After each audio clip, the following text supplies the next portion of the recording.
Coming up on Unpeeled, grab your wands and brooms for the adaptation of this popular book and movie series. Fans are saying that's so fetch for an upcoming SU theater production. And we're exploring what it means for a celebrity to be canceled. And this popular social media app is sparking a rise in consumerism. All that and more. Unpeeled starts right now.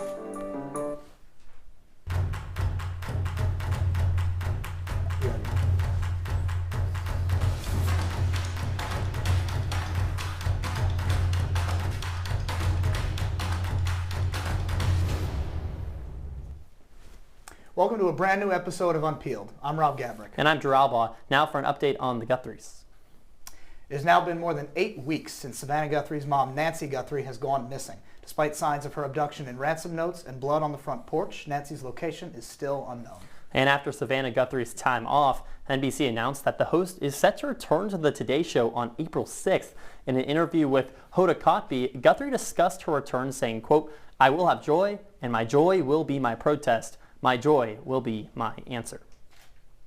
And we are officially reaching the end of March Madness, with the Final Four now set for both men's and women's. On the men's side, Illinois is heading to its first Final Four in over 2 decades after a 71-59 win over Iowa. And for UConn, Braylon Mullins made the buzzer-beating three-point shot to complete a 19-point comeback against Duke. How about that shot? Crazy. My goodness. They'll be joined by Michigan and Arizona with the Final Four set for April 4th. On the women's side, history has been made. For the first time since 1996, the same 4 teams return to battle it out April 3rd. South Carolina, Texas, UConn, and UCLA will all have a chance to advance to the big game. UConn chances to win it again. Wow, the men's UConn and the women's teams. I mean, you were talking about it earlier. Yeah. UConn, maybe the basketball capital of the world. Who knows? They might be. Pizza, and now they got basketball. Pretty good combo there. It's amazing to see what they're doing. I mean, Dan Hurley and Gino Auriemma just consistently getting their programs to the top of the respective men's and women's sides of the brackets. Love what I'm seeing for my close to home UConn Huskies. I mean, I think you're going to be hard pressed to play anyone tougher than Duke now. Illinois is a tough challenge, but Duke was my pick to win the Natty. So. And an underlying storyline in this whole thing is Jordan's Furniture, which is a furniture store in the New England area, was offering a promotion if the UConn's women and men's team both made the finals. All purchases between January 20th and March 1st would be totally refunded. You want to guess how much merchandise that might be? 10 million? 50. Whoa. $50 million that, Jordan Furniture is going to have to bring right back. They do have insurance, though, so, good for them. Thank goodness. Well, famous golfer Tiger Woods was held in custody after a DUI arrest following a rollover crash last week. The incident took place 3 miles from his Jupiter Island home, marking Woods' second DUI. On Tuesday, Woods pleaded not guilty in Florida, and he is now stepping away from the public eye to receive treatment. Woods announced the news on X, saying, quote, "This is necessary in order for me to prioritize my well-being and work toward lasting recovery." Well, 2026 is shaping up to be the year of Paul McCartney as the singer releases his first solo album in 5 years, The Boys of Dungeon Lane. We'll explore his life prior to the formation of the Beatles, including early memories with John Lennon and George Harrison. And alongside nostalgic and reflective tracks, the album will also feature some love songs to share deeper insight into his personal story. McCartney says that the album offers, quote, "memories never previously shared with extraordinary honesty," with the release date set for May 29th. Circle it on the calendars. You know where Drew and Rob will be on May 29th. We're just kind of turning into your residential Paul McCartney reporters here on Unpeeled. We were talking about the documentary earlier. Yes. Now we're talking new music, too. He's just always finding ways to stay relevant. At 83 years old. It's incredible. The Beatles, that's kind of their magic, I feel like. Recently with new albums coming out, Now and Then, a few years ago, coming out as their last Beatles song. They're always staying relevant. I think that's kind of what continues to add to that magic. Days We Left Behind, the new McCartney single, was very, very nice, very reflective, like he said. And I'm looking forward to hearing the rest of this album. Oh, yeah. McCartney's got the elixir of life going on at 83 years old, still performing, still writing songs. Pretty much doing everything he would have been doing if he was 23 years old. I mean, look at how many people are there, all for Paul McCartney. Impressive. It is absolutely bonkers what he's doing at this age. It's something that no one should expect, but everyone should relish in. I mean, this is absolutely electric stuff from Paul McCartney. I got a chance to catch this Got Back tour, and he's playing bass, he's playing piano, he's playing guitar. what more can you ask for from the coolest man alive, I would say. The coolest and, maybe the youngest looking 83-year-old. He's got the Sorcerer's Stone over here. And speaking of the upcoming TV adaptation of popular book and movie series, Harry Potter released a trailer last week. The show aims to stay faithful to each of the 7 J.K. Rowling books, highlighting one book each season. After the trailer was released, Rowling tweeted, quote, "It is going to be incredible. I'm so happy with it." But some fans do not feel the same way. Many noted that the lack of color compared to the movie, while others are hesitant due to Rowling's past comments on the transgender community. Now, whether the show is a miscasted spell, we'll have to wait until December, as Season 1 is set to release during Christmas on HBO Max. Now, it's a shame that a lot of this show and the conversation around this show is criticism directed towards J.K. Rowling when there's so many other people who are part of the show. All the actors, the cast, the crew. It's upsetting that a lot of the attention is generally negative, whereas they're doing a great thing. They're putting on one of our favorite stories of all time and putting it to the silver screen, putting it to TV instead of the silver screen. It's a double-edged sword, though. It really is. Can you separate the art from the artist? Yeah. It's something that Potterheads have had to worry about for a while now. Can you still appreciate Harry Potter while still maybe disagreeing with the ideologies that J.K. Rowling brings? Almost as interested as watching this next Christmas, I'm interested to see what the fans think about it. Yeah. I mean, I'm super, super fascinated to see because, it looks a little different than the movies, Rob. Yeah, definitely. And I think that if the show is good, if people like the show, if we get positive reactions, positive reviews, I don't think they're going to care. I hope that's the case. I hope it's successful. I hope it's a big hit. But when we return, the movie premiere of an influential figure in women's sports comes out tonight. And we're wearing pink this weekend for the return of this popular musical. Don't go anywhere, Unpeelers.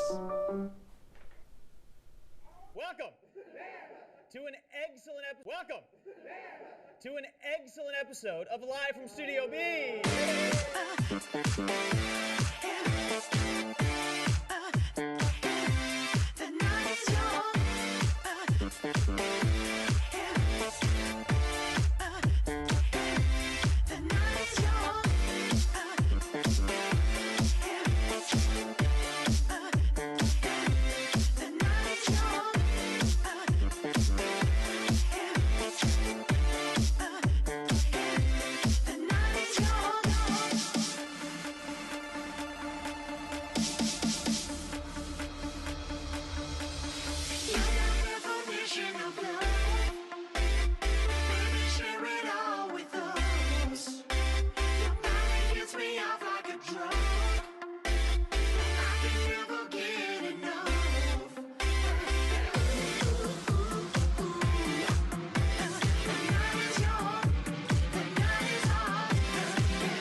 Welcome back, Unpeelers. Tonight marks the debut of Breaking Glass, the Pat Summitt story. Our sports reporter, Nathaniel Cunningham, is here to break down Summitt's legendary career. Nathaniel? Hey, thanks, Drew. When you think of women's basketball stars, you might think of Caitlin Clark or A'ja Wilson. And while they are the face of the WNBA today, they would not have the stage without the late, great Pat Summitt. After having a successful playing career pioneering women's basketball, Summitt joined the University of Tennessee's coaching staff as a grad assistant. She was then immediately named head coach at 22 years old after the previous bench boss suddenly quit. That opportunity to lead a program ultimately created a 38-year career with 8 national championships, 2 Olympic medals, and nearly 1,100 wins, a record when she left college basketball. In 2000, Summitt was named the Naismith Coach of the Century for her work in women's basketball. But while the Tennessee coach's name may hang in the Hall of Fame, she understood that it was much more than a personal award. All you guys that have those little girls, they can grow up and have a dream. And they can dream to get a scholarship, and it can become a reality. And they can dream to be a representative of their country on the basketball court, and it can happen. And I just appreciate being a part of that whole process. While many people will look at Pat Summitt and see all the coaching success, Summitt's biggest work was off the court. She pushed for women's sports to sell out gyms and for women's basketball to be on national TV. While her fight never stopped for women's sports, in 2011, Summitt was diagnosed with early onset Alzheimer's disease and would retire from coaching the following year. Summitt then created a foundation to raise money for Alzheimer's awareness that led to her being given the Presidential Medal of Freedom. She would pass away 4 years later. But now, a decade after her death, the world will finally get the insights to one of the greatest basketball coaches this planet has ever seen. Because Pat Summitt didn't just break glass, she took the door off its hinges. Rob? Thanks, Nathaniel. Well, on Wednesdays, we watch Unpeeled. Mean Girls is coming to the Syracuse campus this weekend. Our Syracuse events reporter Tegan Brostrom is in studio with members of the first-year players on their upcoming production. That's right, Rob. Well, here in studio is Mario Steb and Neray Kabulin, the co-producers of this year's Mean Girls production. So you guys do a show every year. Why Mean Girls this year? Yeah, I mean, last year we did Legally Blonde, and that was a really big success for our org, and we thought Mean Girls kind of had a similar vibe to that. And also, I mean, it's just such an iconic movie, so many quotable lines, and it's a fun show for everyone. So that was kind of the reasoning. You're right, so many quotable lines. It's one of my favorite movies, and kind of what makes your show unique from the movie that we all know and love? Yeah, I think the biggest difference is just what our org is. It's about the first years. The first years are 48 incredible first years. They are a part of the entire cast, crew, and pit, so they are the focus of the show. And sophomores, juniors, and seniors, they're the ones doing the behind-the-scenes stuff. So I would say that's the main difference for us. It's a really unique opportunity for them and for all of us who are watching. So where can we get tickets and how much are they? Where can we find them? Yeah, absolutely. You can find them at the student box office link or go to FYP Syracuse Instagram. The link is in our bio, and they're $5 each. Yeah. Our shows are on Thursday, so tomorrow is our opening night, and then Friday, Saturday, doors open at 6:30, and then it starts at 7 p.m. Exciting, and that's first-year players for this year's production. Back to you, Rob.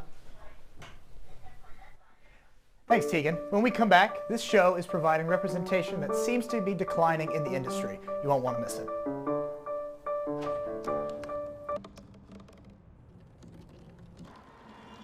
Everybody has a dream.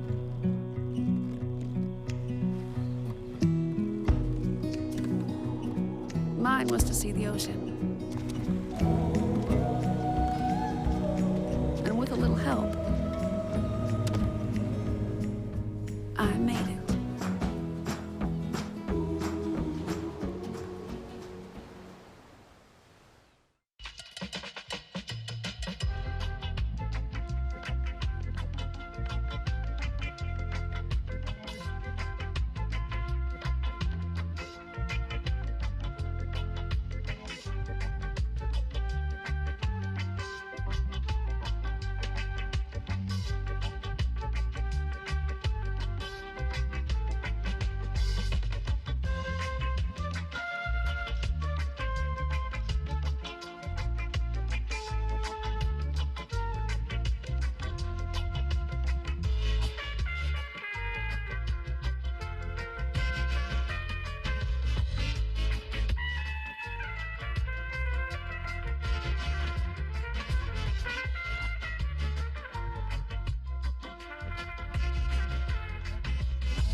As new data reports show, LGBTQ representation on TV is declining in 2026. The 5th season of this Regency romance series is set to highlight its first queer love story. Here to fill us in is our reality TV reporter, Lane Yeager. That's right, Rob. Actresses Hannah Todd and Masali Beduza are set to lead the 5th season of Shonda Rhimes' hit series Bridgerton. Announced last Tuesday, Netflix confirmed the upcoming season will follow Francesca Bridgerton as she re-enters the marriage marches 2 years after the death of her husband, John. However, when John's cousin Michaela returns to London to tend to the Kilmartin estate, Francesca must grapple with complicated feelings and the questioning of her own desires. The relationship between Francesca and Michaela marks a departure from the original book series, in which Michaela was written as a male character named Michael. In an interview with Out magazine, Bridgerton executive producer and showrunner Jess Brownell stated, quote, "Bridgerton made its name in many ways on being an inclusive universe, and for queer stories to be left out of that would not feel right. Still, this mainstream representation is an exception, not the norm. Within GLAAD's 20th annual Where We Are on TV report, which tracks the presence of LGBTQ characters within scripted and primetime streaming series, the advocacy organization found that 41% of TV's queer characters would not be returning in 2026. Additionally, GLAAD reported that 50% of all queer characters on TV were female, while 47% were male. Yet the prevalence of sapphic characters does not lend itself to their popularity. Queer female relationships are often relegated to subplots, whereas gay male relationships more frequently drive narratives, as seen in shows like Heartstopper, Fellow Travelers, and most recently, Heated Rivalry.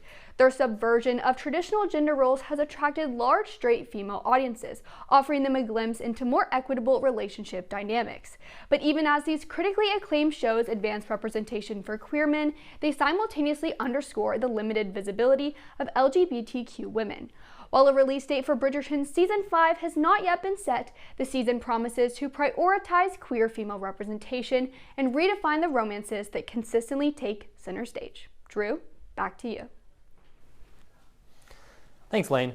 There's one thing no celebrity wants to be in the headlines for, and that's for being canceled. But how does someone even get canceled by the public and stay canceled? Well, our pop culture reporter Abby Tolchin is here to teach us the ins and the outs of cancel culture. All right, so Abby, first question, generally, what is cancel culture? Well, cancel culture is when the public, mainly social media, decide to kind of exile a celebrity or a public figure for something they said or did. And supporters think this is the kind of way to kind of keep them responsible for the things that they're saying and they're doing. However, critics think that it's not fair and that it doesn't allow them to grow or apologize for things they're doing. But being canceled doesn't always mean staying canceled. Oh, there you go. Okay, so you mentioned, apologies may be part of this sometimes. What are the full, arc, I guess you could say, the steps involved in getting canceled? I mean, it's a whole process. As you see behind me, we step got one graphics here. is there's going to be a post. There's something that someone said, someone did. It could be a recent post. It could be something that's getting resurfaced from over 20 years ago sometimes. And it's going viral. It's going to be everywhere. It's getting so big, it's reaching news outlets. It's reaching Unpeeled. And that even means that there's a hashtag associated with it. This is usually something like hashtag cancel Drew Albaugh 2026. Oh, come on. Something like that. And then it's getting so big that no one wants to be associated with them. People are unfollowing them. Drew no one's associating with them anymore. Businesses are not sponsoring them anymore, and that leads to the apology video. And that gets feedback on itself. Sometimes this is a statement, sometimes this is a video, and that leads to the question, what will come after that? So, yeah. Well, you got a whole step process here. I mean, my goodness, will they come back from it? Will they come back from it? Yeah, you're referencing me getting canceled there. Are there celebrities? I mean, some do. One example is back in the late 90s, early 2000s, Robert Downey Jr. actually was canceled for he was involved in a lot of drugs and just erratic behavior, and but he's come back fully. I mean after this situation, he's got casted as Iron Man, and I mean, it's Robert Downey Jr. That's not a bad gig to get after getting canceled. Exactly. Another one is Kanye West. Back in 2022, he made a lot of anti-Semitic comments that got a lot of hate for, and this past January, he tried to apologize for it, and a lot of people have mixed feelings about it. Should he be canceled still? Should we forgive him? Do we continue listening to his music? I don't know. We'll have to see. You know what else is getting canceled, Abby? AI. Thanks so much, Abby. AI continues to affect jobs around the nation, and film is no exception. We'll have more after the break. Welcome to my house. Lately, not my happy place. Everybody's pretty tired of each other. The parents were not themselves. My little brothers were morphing into small creatures. The walls were closing in. Clearly, a case of too much family, too close, 24/7. And there's a lot of that going around right now. If this sounds like your house, try going someplace new. YourLifeYourVoice.org. You'll find lots of ideas to help you handle the family stresses of being confined to close quarters. YourLifeYourVoice.org. It might not get you out of the house, but it could help you find a little more breathing room.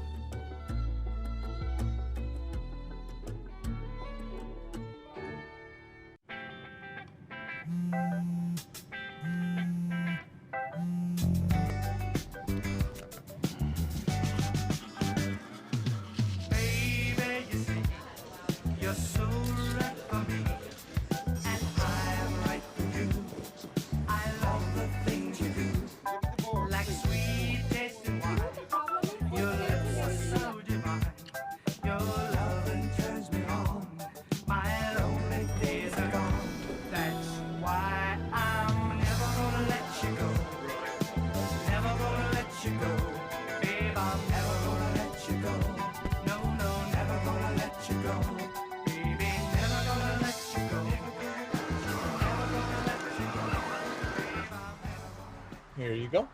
Thank you. Thank you.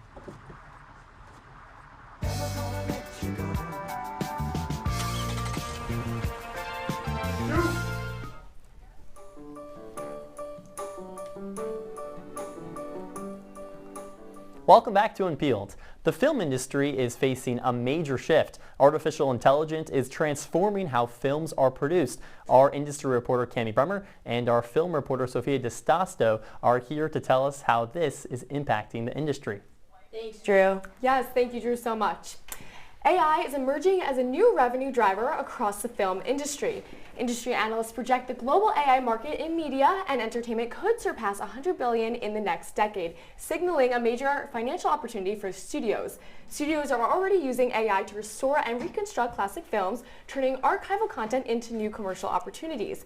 A project recreating lost footage from the magnificent Ambersons show how AI can extend the life cycle of existing intellectual property by allowing studios to re-release previous incomplete films. AI is also enabling studios to repackage classic films like The Wizard of Oz into immersive experiences like expanding visuals or updating scenes for modern audiences. This creates new products from existing assets, driving additional ticket sales and expanding audience reach. These initiatives rely on partnerships between studios and tech companies, combining content libraries with AI capabilities. AI is not just a creative tool, it is a long-term business strategy. As studios scale these models, questions remain about ownership, control, and the future value of human creativity.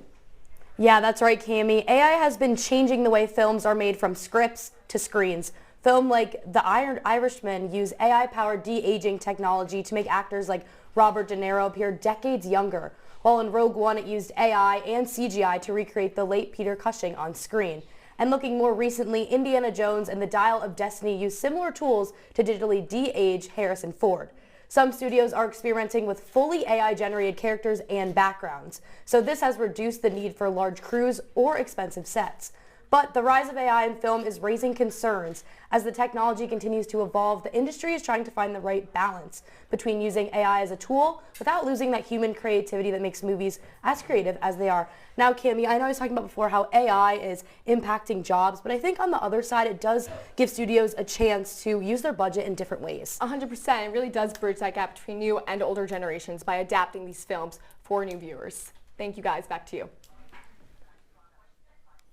Thanks, guys. Now we're here with our social media reporter, Maddie Ritter. Maddie Ritter is here to talk to us about some very, very exciting campaigns. People are camping outside of Lululemon, going to Burger King to ask for items they don't even sell. And Maddie Ritter is here to break it all down. Maddie, how is consumerism impacting these TikTok users? I hear there's a specific product making waves on TikTok. Tell us about it. Yeah, Rob. So if you've been scrolling on your TikTok For You page, you might be familiar with the Neato. The Neato, it's this often cube-shaped toy, and it's filled with groovy gloob. Now, I don't really know what groovy gloob is, but I can tell you, it's making people on TikTok go crazy. Yeah. I saw a video of a woman going to Burger King and asking for the Dr. Pepper Neato, and I asked myself, is that even real? So what I did, I looked it up, and I found out that it's actually a collector's item that they only sell on eBay. There's only a select few of them. They don't actually sell it at Burger King. I also saw a video of a couple who camped outside of a Lululemon store trying to get the Neato belt bag. I also looked up to see if that exists, and it does, but the couple was unsuccessful in getting that, Rob. I think you have me distracted maybe for the rest of the show with this thing. So what else is sparking this rise in consumerism? I think TikTok Shop plays a large part in this, Rob. Users can post, items that they're selling on TikTok Shop. The influencers, they make commission off of that. Can you stop distracting me with the Neato there, Rob? Thanks. But another thing that they're doing, these brands, they are paying influencers to promote their product. A good example of this, one of my favorite users on TikTok, Chris O'Brien, he's the father of Coop on the Stoop. He's a cute little 2-year-old on TikTok, but his dad promotes, parent products like strollers and things like that, targeted towards a parent audience. Very cool. So how can we combat this intense consumerism here? Yeah, an easy way to do so is to train your algorithm. You talk a lot about the algorithm. If you press not interested on a video, you're going to see less and less of the content that you press not interested for. You can train your algorithm so that you're seeing less of that. You can also block creators who promote consumerism, and you can block that content as well with the not interested, like I said before. Another thing that you can do is follow the 5 fashion rule, where you're only buying 5 fashion items per year. So while there's a big rise in consumerism on TikTok, Rob, there are definitely ways to combat it. We just want to be smart shoppers. I agree. And as a smart shopper, I know you bought this for me, and I'm going to keep it. And thank you, Maddie. Well, it's April Fool's, and we are discussing some of the best company pranks of the day. You won't want to miss it. Women are bad with money.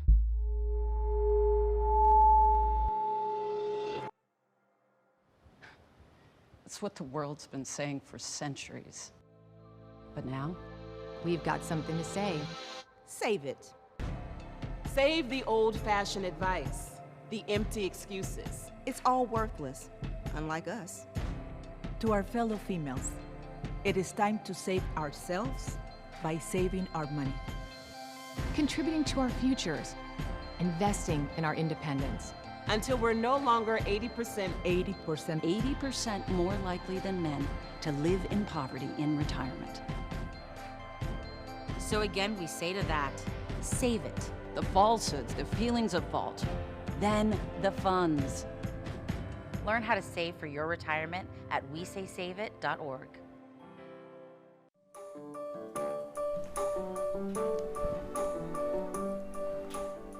Welcome back into Market Shares. Today is April Fool's Day, which means we're actually here on Unpeeled, and companies are getting in on the pranks. It's been a tradition for businesses to unveil products, services, and deals every year that are fake. Now, some of this year's highlights include Dyson announcing a version of their Airwrap hairdryer for pets, and a Butterfingers collab with Top Ramen to create a chocolatey peanut butter ramen. That sounds awful. To celebrate today, we've decided to dive into some more examples of our favorite posts from today. So this is a big one that we got here. The stolen Kit Kats. If you didn't hear, over 413,000 Kit Kats were stolen. And we don't know where they are. We need to find them. There is someone who is just eating up hundreds of thousands of Kit Kats right now. And April Fool's Day. Oh my goodness. Naturally, we were waiting for this. Oh God. I can't help feeling that we could. Yeah. I didn't know. Oh God. What is this? Oh, Jesus. Hey. Officially Lord. And I got it for a buddy of mine Oh, for Lord. his birthday. And be Lord. Tell Lord. Of your love that leaves me God. breathless. I can't help feeling. We could have had it all. I knew you guys were getting us. Ella and Riley, our executive producers, have been saying, oh no, we're not going to break you. Look at the confidence. Really quick. you know, I wish it was not April Fool's Day, but Rob, this is your last time, you know, on Unpeeled, and it's been a ball. So thank you, my I just friend. wanted to say thank you as the clown continues to appear Well, I behind us. appreciate that. Yeah. It's been more than a pleasure hosting with you, and I'm Yeah. really happy we just got to hear your pipes just now. Oh, that goodness. was beautiful. Let me give you a handshake. Guys, on Unpeeled, we love each other Oh. here, but unfortunately, that is all the time Sad. that we are going to have with you tonight. Thanks for tuning in. Make sure to follow us on our socials at Unpeeled_Syracuse on Instagram and at CitrusTV on X. I'm Albaugh. And I'm Gabrik, and from all of us here at Unpeeled, stay foolish, Syracuse.